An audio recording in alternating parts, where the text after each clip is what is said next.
Hi everyone, this is Sarah from MyoThrive, and today I'm going to go through a shoulder stability workout for you. So to start with, grab a spiky ball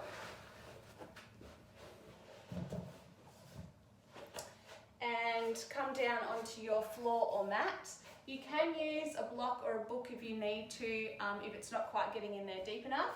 But what I want you to do is get it against the floor with the ball there, and then we're going to move the arm up and down like this.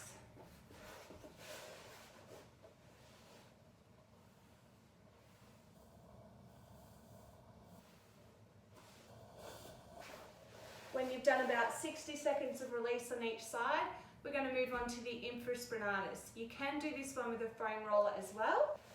You're just going to pop the ball under your shoulder blade area and come down onto the floor.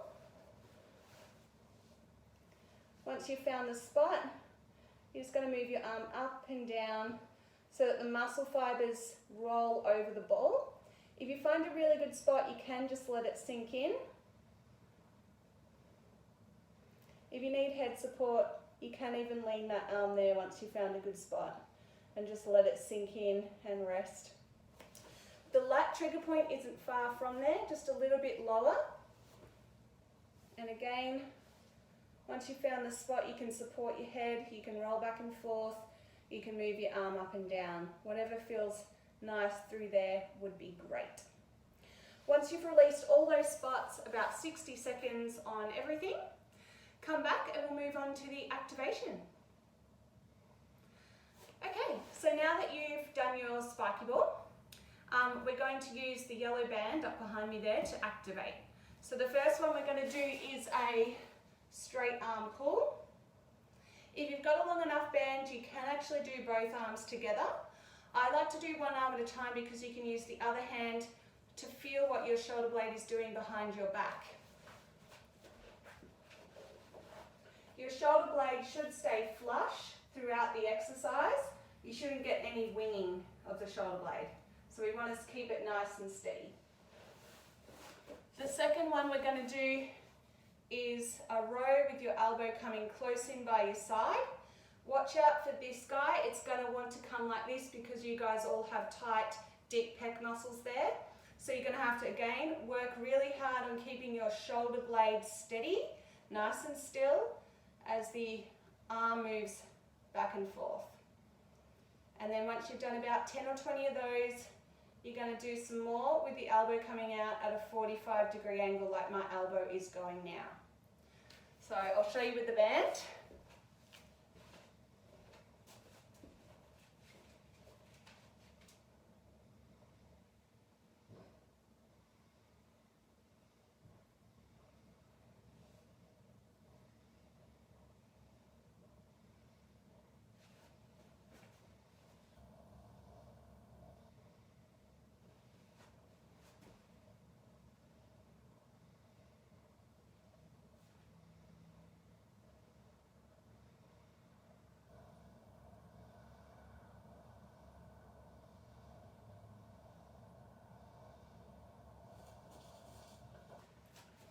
So that should all feel pretty light and pretty easy because we're working really deep, smaller muscles there to get you more stable. We don't need to feel a burn like we would with a squat or something like that, okay? So go away and do 10 to 20 each of those activation exercises, and then meet back here and we'll get stuck into some harder work. Okay, so now you've warmed up the muscles doing some of those activation exercises. I now want you to get your band and double it over or get a stronger band. I want it to go out the front, and you're going to gently pull on the band as you pull your shoulders back. The elbows are staying straight. You can see better if I put my arms down here. So we're sliding our shoulder blades around the rib cage forward and back together with just a slight stretch on the band the whole time so that the right muscles are activating. So about 10 of those should be enough. You can go as high as 20, but it's an indication you might not be doing them quite right and you might be using these upper trap muscles here. if you're not feeling it burn around this lower shoulder area. So if you need, lower the arms a little bit and maybe even get a lighter band if that's too strong for you. After that, I want you to come into a kneeling plank on your hands.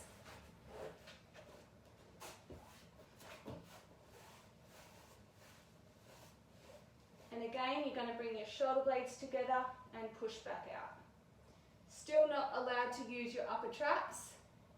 It's got to happen all with those small, intricate shoulder muscles.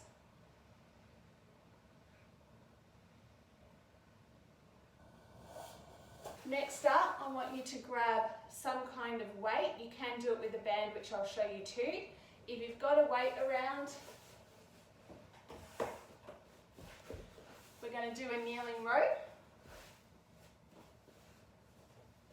So on hands and knees, using those same muscles. A bag of rice even does the trick. If you want to use your band, you just hold it in the other hand and pull up from there.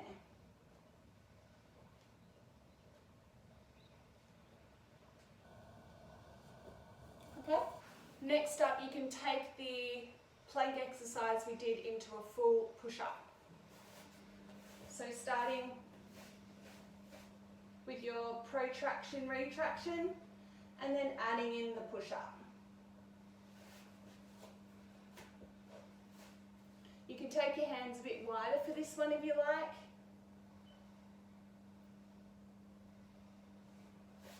But you're still really trying to think of those shoulder blades sliding around the rib cage as part of your push-up. Okay?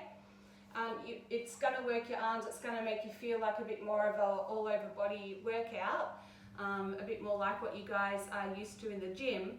But what I really want you to do is pull back and slow it down, make it more controlled, make it more working around these muscles, less working here, less working here. So we're really trying to get these deeper stability muscles firing as much as we can by backing off the intensity, okay?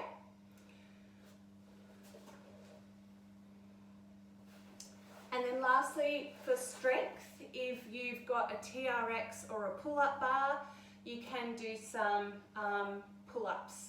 But again, I want you to really focus on the stability that we've just been learning in this session. To finish off, I want you to do a few stretches. So a pec stretch. One of my favourite ones is lying on your foam roller.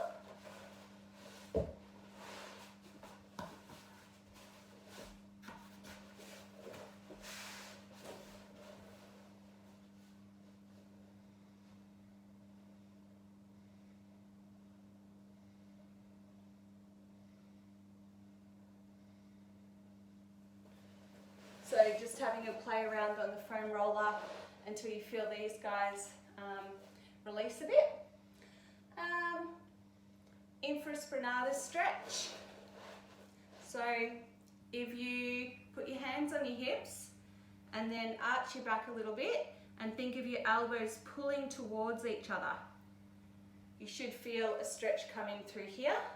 You might be able to get a stretch this way, but I never feel it. I much prefer this one. And then a lat stretch. So you can do the arm up over your head going across this way.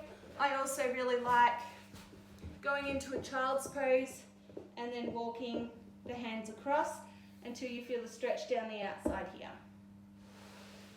Okay, so that's it for the shoulder series. I hope you've enjoyed it, and I'll see you next time. Bye.